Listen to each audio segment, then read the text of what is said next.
asalaamaaleykum mbokk yi ñuy seetaan bisimilah ci xibaaru marax wi bu ne saa ñu jukki leen ponk yi ci gën a fës. Bi coronavirus dooree ak léegi mu toll ci atum ñumu nag noonu nag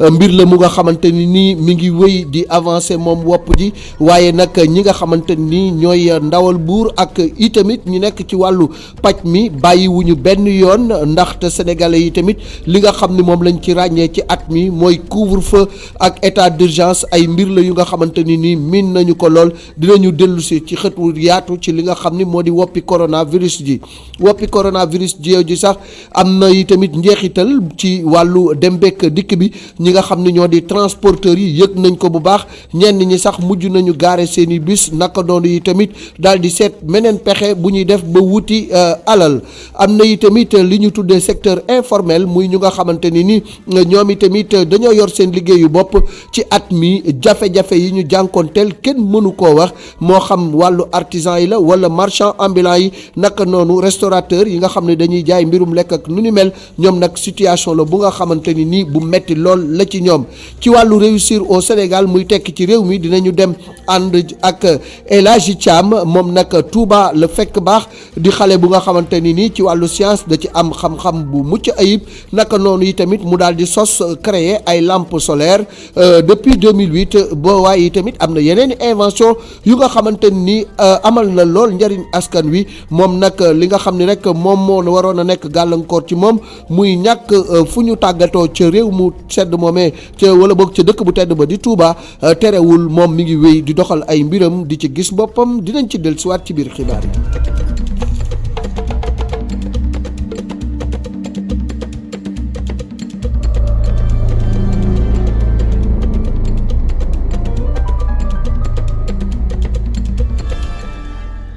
bisimilah ci faram-fàcce xibaar yi waaye dañu koy ubbee ak mbirum Ousmane Sonko ak Adji Sarr ndax Ousmane Sonko dina wuy ji suba juge 8e cabinet am nañ ci njort lu rafet ndax ki nga xam ni moo di sëriñam di sëriñ Cheikh di sëriñ Abdou Mbacké ibnu sëriñ Cheikh Khady xamle na ni daal kii di Ousmane Sonko pare na ngir dem wuyu ji ndaxte moom waxtaan na ak moom tey tamit nit la gu nga xamante ni Ousmane Sonko da ko jox cër waaye nag ginnaaw bu nga xamante ni waxtaan na ak ñenn ci société civile bi waxtaan ak ñenn ci këru diine yi waxtaan ak ñu bari moom sëriñ bi xamle na ni ginnaaw bi mu waxtaanee ak Ousmane Sonko xamal na ko ni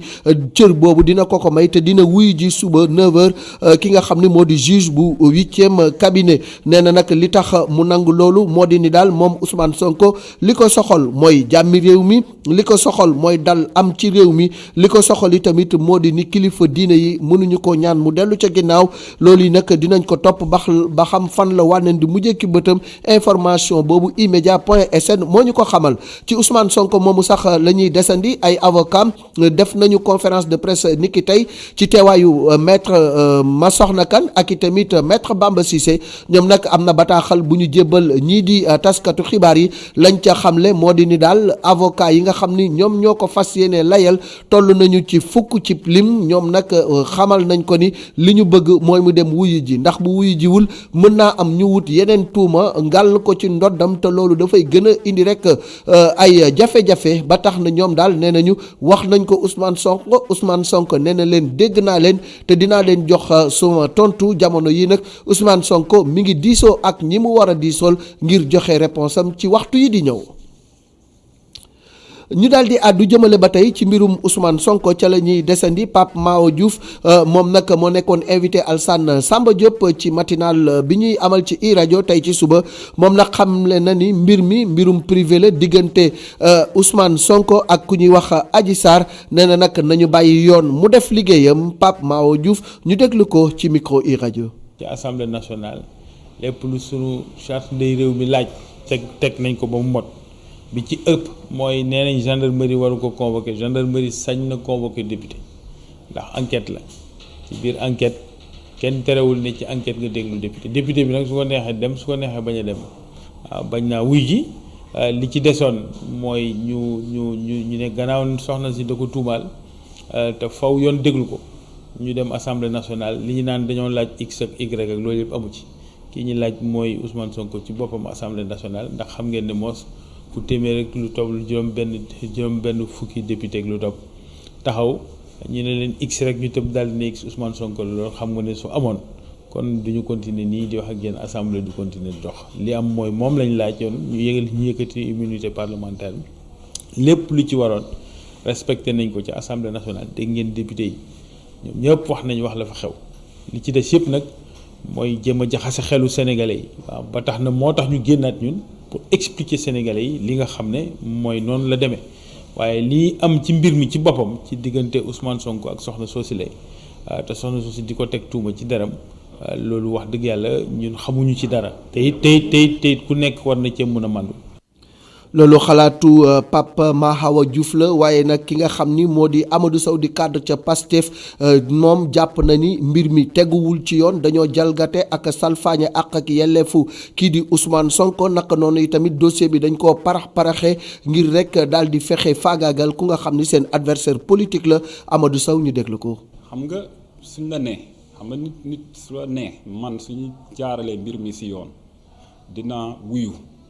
mu ñëwaat encore newaat bon mbir mi jaarale wuñ ko si yoon maanaam sama immunité bi ñu summi ni d'accorduma ci parce que jaarul yoon donc ba léegi man maa ngi sama immunité xam nga kooku convocation boobu donc c'est illégal parce que ba léegi immunité parlementaire am mooy wax moom ba léegi yaa ngi comprendre maintenant li si des mooy que ne am na ay avocat aussi day liggéey ak ay avocat donc loolu moom dina toog ak ay avocat am léegi li si des moom defe naa ñëpp dinañ ko xam. ñu àddu jëmale ci geneen wet muy woppi coronavirus ji ba mu ne saraax ci réewum Sénégal ak léegi toll na ci at ba mu fi duggee nag moom mi ngi wéy di indi ay jafe-jafe di faat ay nit naka noonu di tëral ñenn ñi waaye nag delluwul ginnaaw benn yoon waaye ñi nga xam ni tamit ñooy autorités yi ak ñi ŋànk mbirum wér-gu-yaram ci biir réew mi ñoom itamit bàyyiwuñ ko benn yoon mu def la mu bëgg état d'urgence ak couvre-feu nag nekk la lu nga xamante ni booy na nopp sénégalais yi xam nañu ñaari expression yooyu lan la tekki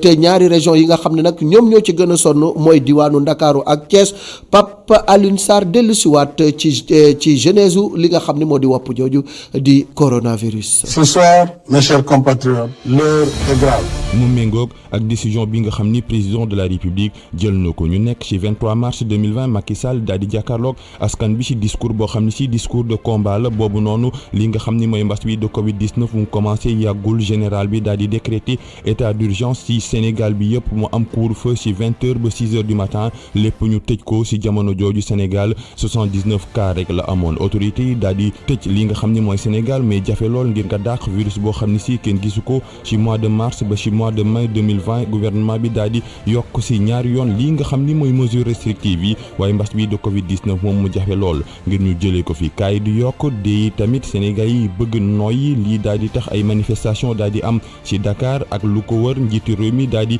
yëkkati lii nga xam ni mooy état d'urgence ak couvre-feu ci 30 juin 2020 lii nekk lu am solo ci suñ koom-koom waaye lii nga xam ni mooy noppaliku bi bëriwul coronavirus daal di wàññeeku ngir gën a mën a sauter lii nga xam ni mooy geste barrière mu daal di tànn mois décembre ñaareelu vague bi daal di ñëw daal di confirmé wu mu gën a metti teg ci di gën a rey mu mel ni dañoo delluwaat ci ginnaaw nguur gi daal di décréter état d'urgence ak couvre-feu ci ñaari régions yi di Dakar Thiès ci 21h ba ci 5h du matin mesures yi ñu daal koy yokk ba 20 mars bii di ñëw couvre-feu partiel bi daal di des état d'urgence bi daal di dem lu fi bàyyi di état de catastrophe sanitaire. woppi coronavirus ji nag di mbas moom yi bi mu duggee ci réew mi ak léegi lompañal na liggéey yu ñu bari rawatina ñi nga xam ni dañoo yor seen liggéeyu bopp moo xam artisan wala bokk ñi ñu tuddee marchand ambulant naka noonu ñi yor ay restaurant di jaay lekk ñoom ñëpp fi mu nekk nii atum ñu ma ngi nii ñuy taqale mbir mi metti lool ci ñoom Abou Tedi Sow ak Cheikh Diop doxantu nañu seeti leen. bés ni ki tey ci atum 2020 la mbas mi duggoon ci réewum Sénégal. daanaka liggéey yépp la gàllankoor waaye ñi di secteur informel mel na ni ñoom la gën a sonal fii ci village artisanal bu Soumbédioune jamono ji doon na fekk mu fees ki touriste waaye mbas mi tax na ba gisunu kenn. ñun pandémie bi daf ñu affecté feebar bi daf ñuy jàpp depuis daaw parce que ñun ci liggéey ci tourisme la dépendre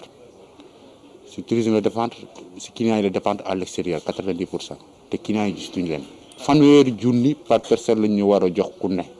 loolu la état bi wax mais ba ma ko waxee ba léegi ñun fii village artisanal suñu ñu ko ñu si gënnaal gi sax amuñ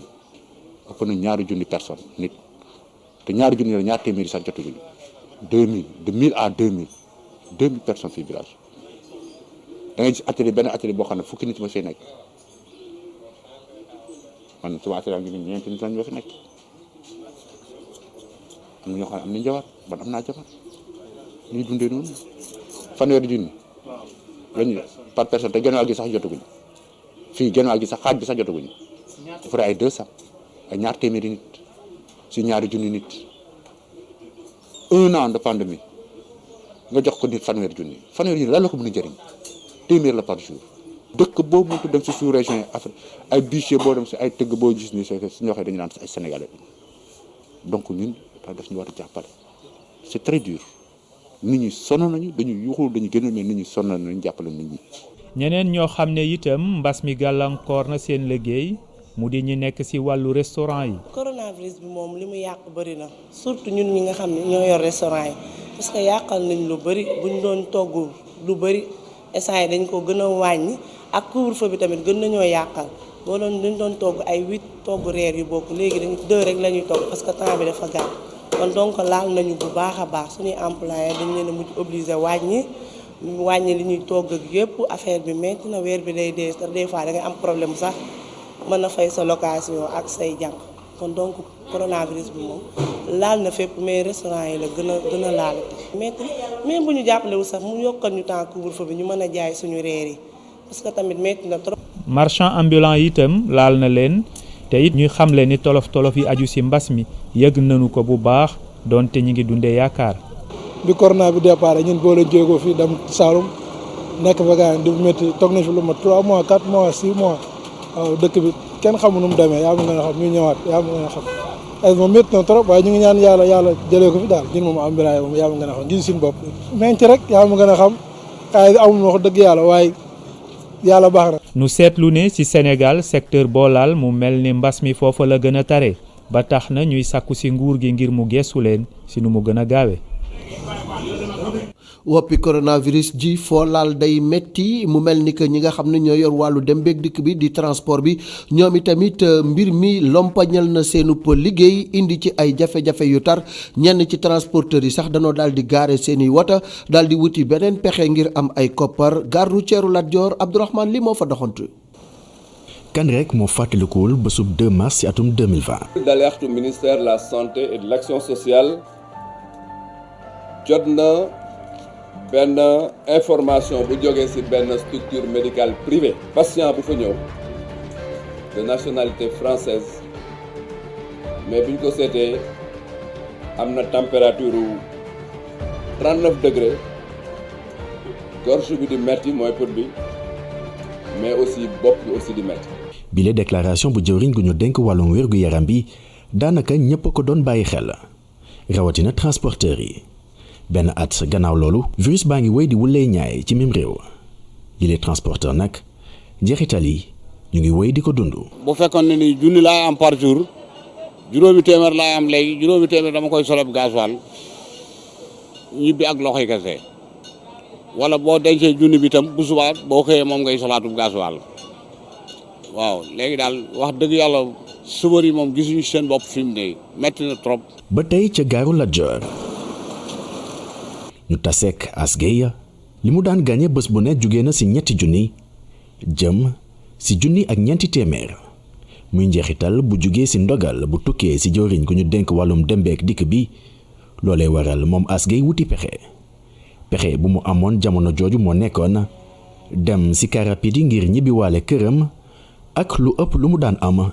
ci bus tataay. car rapide yi moom li nga koy am moom mënoo ko am ci tataay xam nga boogul ci car rapide dañuy yab nombre te ñoom seeni client daanaka booy xool moo gën a yomb quoi moo gën a bëri ndax yomb na seen paas yomb na moom ñooy gën a bëri client bu kii waajee kii yéeg par rapport ak tataay yi nii waaw parce que tataay yi moom yaa ba gën a xam boo taxawaaloo tuuti oto jege la ñëw jàpp la ñu anière la sa liggéey gën a yàqu moo tax doo taxaw da ngay dawal rek dem. Adama Faye moom bàyyiwul taxi wam ngir defi leneen même ak mettit yi nga xamante ne mi ngi koy dund ndax couvre-feu bi nga xamante ni daa changé bu baax waxtu yu muy liggéey. tout le monde sonal ñu complètement mooy wax suñu liggéeyu taximan complètement parce que ñi di gënatuñu léegi dematuñu fenn boîte yi tëggatuñu te sax ñun taximan boîte yi la doon tëgg ak soir la ñu amee xaalis xam loolu baax parce que man dama wax ne ni taximan la samedi dama doon liggéey ba 7 dama doon xëy ba damay xëy 5 heures wala 6 heures ba presque samedi 5 heures ci fajar laay wàccaat. mu ngi woo borom woto yi si ñu comprendre leen si noonu ngir ñu wàññi versement yu ñu leen di laaj waaw ndax moom mi ngi xamle ni versement yu ñu doon leen laaj wàññeekuwul benn yoon ndiki bi virus bi feeñee si même réew ak léegi. ci at mi ñi jàngoro ji laal bari na lool li koy firndeel mooy SAMU nga xam ne dañ ne képp ku gis lu la jaaxal na nga fa woote ci 15 ñoom nag bi ñu xayma lu ëpp téeméeri junni nit woon nañ leen booba ak léegi ki ko xamle moo di directeur service médical urgence sanitaire di professeur wala docteur Mamadou Diary Bèye nee na nag ñoom am na ay matuwaay yu am solo yu nga xam ni teg nañu ko ngir ku leen woo ñu daal di lay mën di wallu ci anam yi nga xam ne moom la wopp ji laaj Mamadou Diary Bèye ñu déglu ko. li ñu mën a seetlu mooy même cas yi suñu baree 34 832 ñi nga xamante ni wér nañ si 84% mooy 100 téeméeru nit yu nekk yu am Covid fii si Sénégal juróom ñetti fukk ak ñeent dañuy wër ñibbi seen kër loolu tamit résultat bu am solo la. am nañu ay décès mais décès yooyu soo ko seetee 888. soo xoolee ñi nga xam ne ñoom ñoo si ñàkk seen bakkan ñi ngi toll si téeméer boo jot si mbas mi téeméer boo jot ñaar ak genn wàll moom ñoo xamante ni ñoo si ñàkk seen bakkan li ñu seetlu tamit góor ñi ak jigéen ñi sorewuñu lool góor ñi ñoo ëpp tuuti waaye góor ñi ak jigéen ñi sorewuñu lool bi ñuy jàngatee tamit si ñooñi nga xamante ni am nañ si mbas mi ñi nga xam ne am nañ yeneen feebar yoo xamante ni ñoom ñoo lal woon balaa mbas mi di ñëw hypertension diabète ak feebaru xol yi ñoom ñoo si jiitu bi ñu jàngatee tamit lawu feebar bi si Sénégal yëpp fukk ak ñeenti région yëpp gox yëpp feebar bi yegg na fa waaye nag am na si juróom yoo xamante ni foofu la feebar bi gën a tare si juróom yooyu Ndakaaru Thiès Njaareem Kaolack ak Ndar ñoom ñoo si jiitu seetlu lañ tamit ñaari région yoo xamante ni ñoom maane am nañu ay cas mais ñoom tamit feebar bi lawu fa lool ñuy ñaan tamit feebar bi du fa law lool ñuy leen di ñaax tamit ñu continuer def effort yi pour que cas yi du ñu law muy di Kaffrine mu di Sédhiou bi ñu seetloo tamit si transmission bi actuellement seet nañu transmission communautaire moom moo nekk si kanam. ban bilan la ñu mën a daal di jukki ci lii di woppi coronavirus ji docteur Safiatou Thiam di secrétaire exécutif bu CNLS ak i tamit nekkoon fi ministre moom xamle na ni bu yaboo nit ñi gën a fagaru gën a fàggu ndaxte daal ñetteelu vague lu mën a nekk la bu fekkee ni askan wi ñi ngi wéy di soofantal wala bokk di ñàkk respecté li ñu tuddee mesure barrières yi donte ñàkk bi mi ngi fi faaw nit ñi gën a farlu ngir wopp ji dellu ginnaaw leneen li nga xam ne yi tamit moom moo mën a tax ñu gañe wopp ji ñu gañe woppi rek coronavirus ji mooy nit ñi wala bokk solidarité internationale mooy àdduna yëpp lëkkaloo def benn say ngir xeex coronavirus docteur Safiatou Thiam moo nekkoon invité kennu askan wi ak El Hadj Malick Cissé. ñu jàng ne wér-gu-yaram kenn waru ko wàlliyaan wér-gu-yaram il faut que ñu taxawal ko bu baax ci suñu réew yi. daanaka pays pauvre lañu. suñu amuñu doole dëkk yi amul doole lañu. mais il faut que ñu jàppoo ak ñi am doole parce que kii am doole ñëw fii pour liggéey leneen feebar mën na ko fi fekk mu war a fajoo fii gis nañ ko fi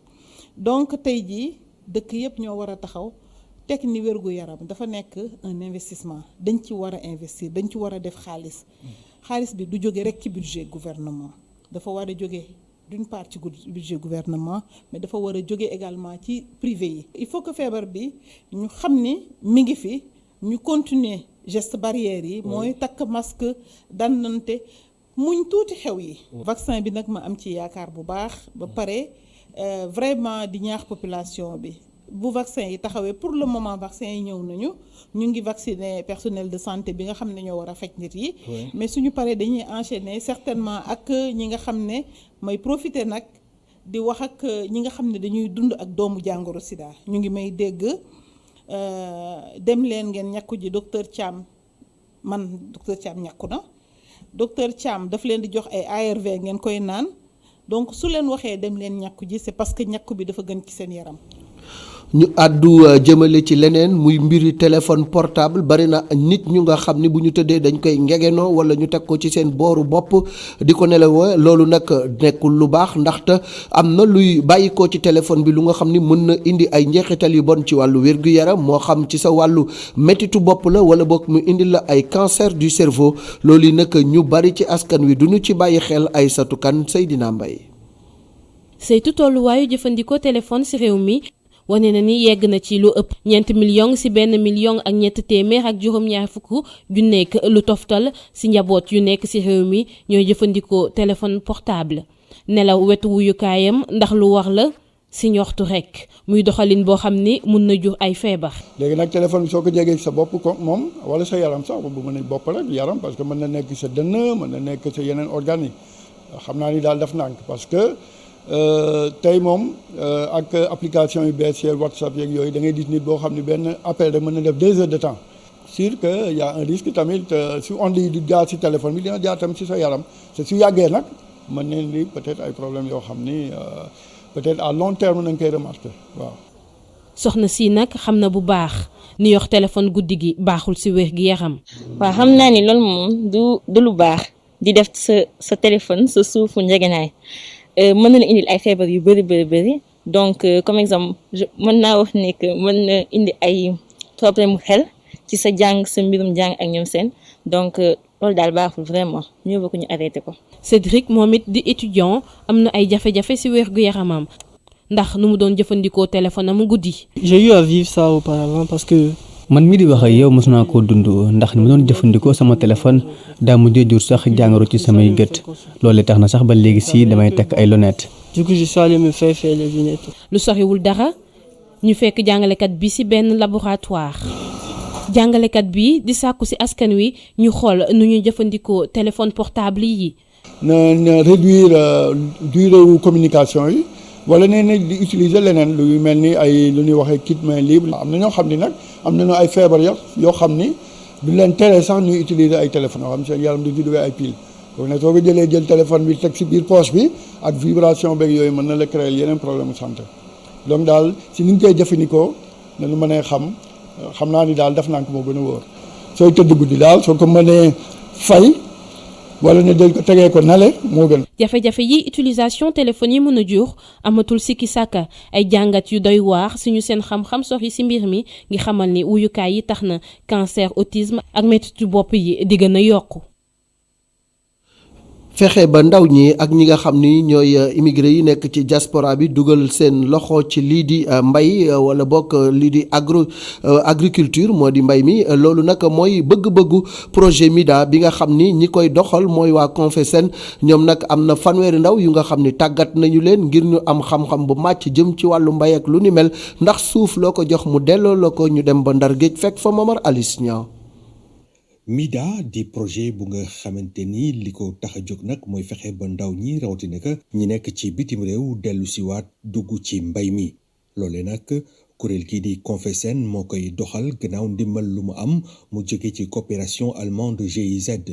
loole tax na fii ci Ndar lu tollook fanweeri ndaw yoo xamante ni ñu ngi jóge ci diwaan yu bari ci biir réew mi jot nañ leen tàggat ci wàllu business coach. business coach yi day nekk dispositif boo xamante ni ñoom ñoo ñu yombalal liggéey bi ci terrain bi nga xamante ni projet bi li ko tax a jóg mooy accompagner jeunes yi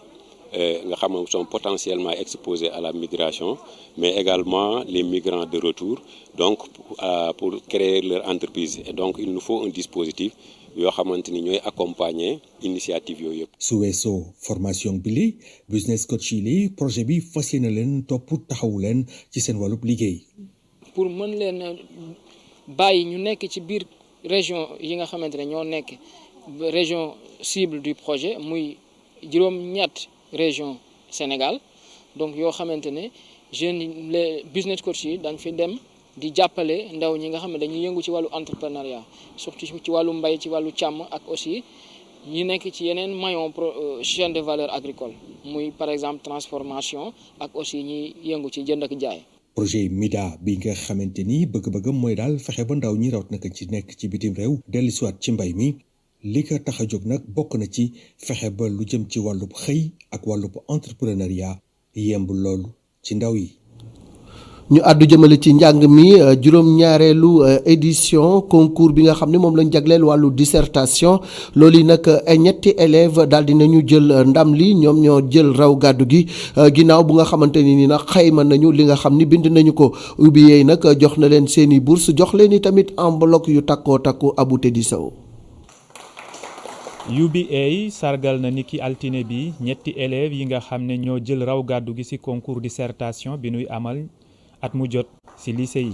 concours bi ren mi ngi aju woon ci wàllu mbas mi ak itam lii di lecture fondation UBA mi ko doon amal bokk na ci seeni mëbët def seen kem kàttan ngir xiirtal xale yi ci ñuy faral di liir ki fa teewaloon jiitu banque bi di dellu ci li waral lu ni mel. at mu jot ngir dajale élèves yu Sénégal yi bokk ci public wala privé te nekk ci classe su première wala classe su terminale jublu bi mooy xiir élèves yi ci ñu liir. xiir leen ci ñuy jàng xiir leen tamit ci ñuy gëstu ci téere yi te sujet bi ñu leen jox ci ñu gëstu ci jëmoon ci wàllu coronavirus Covid-19 ban impact la am ci njànginu école yi ak buñ jugee ci pandémie bi naka la ñu war a soppee suñu xeetu jàngalin ba mu mën a dëppoo ak lépp loo xam ni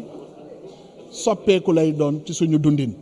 élève bi nga xam ne moo jël raw gàddu gi ren di wane mbégteem ci li ko yàlla yenkeewal.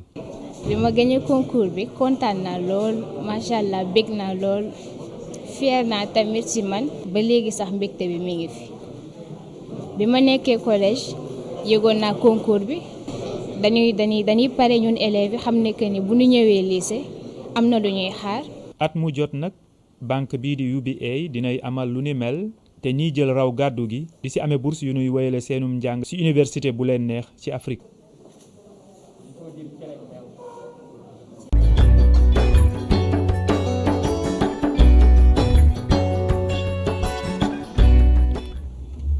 tekki ci réew mi lu mën a nekk la dëgg li koy firndeel nag moo di El Hadji Thiam di doomu Touba Mbacké moom nag ci wàllu science lay yëngatu moom nag dem na ba sos ay lamp yu nga xam ni jant bi moom moo koy doxal naka noonu yi tamit am na yeneeni mbir yu nga xam ni créer na ko boppam donte Touba amul fu nga xamante ni fa lay tàggatoo waaye nag moom xam-xamam ak xereñteefam tax na ba tey ji mu ngi gis boppam ci li nga xam ni mooy wàllu science ndax gëstu bu yaatu bu muy def yàlla may ko ci xam-xam bu sell góor a ndaak loo Ceerno Fay. xam-xam dëkkul fenn loolee la El Hadji Thiam wane tey jile ginnaaw ba xelam màcce ci wàllum xeltu mu ne day ngóor sile yàggul ci bangu école yi waaye loolee nekkul benn yoon lënt ci xam-xamam màcc ci wàllum. li ma njëkk a créé mooy courant continu courant boo xam ne dara du ko doxal moom laa njëkk a defar ay 2008 courant boo xam ne du essence du gasoil du dara moom suy tourné noonu lay produire moom laa njëkk a defar bi ma ko defaree sax def na xaw na ma jaaxal ndaxte. nu ma def ba defar ko xawoon na ma jaaxal daal waaye nag poursuivi bi ma defoon daal ba tax ma ne lii faw ma defar ko si laa sukkandiku ba defar courant continu bi ma paree foofu nag aussi defaraale ay aussi ma gis ay jëmite ay étudiants élèves yi di am ay jafe-jafe si wàllu lumière boo xam ne dañ si jàng si laa xam ne xale yi est-ce que duñ jël courant boo xam ne mën koo def seen intégré ko seen biir saag yi su ko defee ñu mën see taal benn népp wala ñaari népp. kii fi nekkoon bijoutier tey jii mu nekkub scientifique El Hadji am ci boppam bilee xam-xam yu mën a yombal dunduk doomu Sénégal yi. fan yi nag ñu ngi si benn projet boo xam ne projet bi bi ñu ko tàmbalee léegi war na mat un an et demi fex nañ ba jël ndox ak xorom. am na beneen produit bu ndox ak xorom sax jël nañ ko def ko mu génne gaz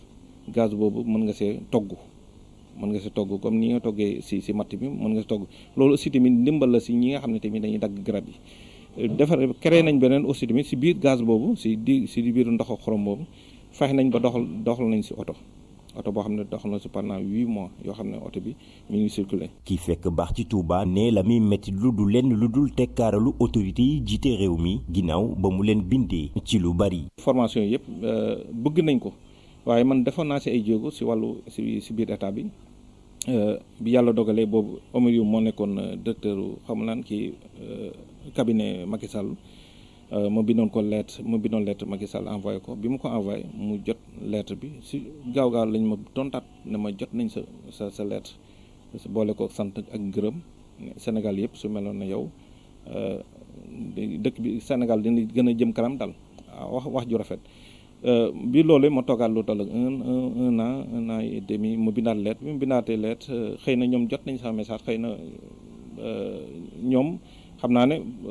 lettres yi ñu jot yu bëri duñ am temps pour kii waaye nee nañ ma jot naa sa lettre rek fa la ñem. at yi toll ci ñeent fukk El Hadji Thiam ñu bëri ràññeewuñu ko ci réew mi donte loolee teewul benn yoon muy taxawal ay projet scientifique yu mën a amal njëriñ société bi lee.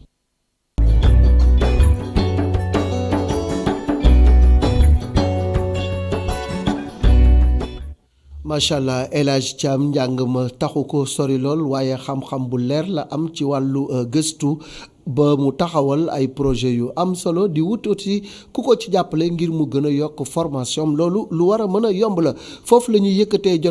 jotaayu xibaar yi di daal di jaajëfal ñi nga xam ni ñoo ci jàpp ba lépp yeween muy El Hadji Malick Cissé ak jëwriñ Ndiaga Seck naka noonu tamit Serigne Birane Cissé ñu daal di jël lenge yi jébbal ko Cheikh Assane Fall ca beneen studio ba mu daal di doxal ci la Total ñu leen di dig daje suba incha allah ci waxtu wi ci yeneen xibaaru marax ci ITV.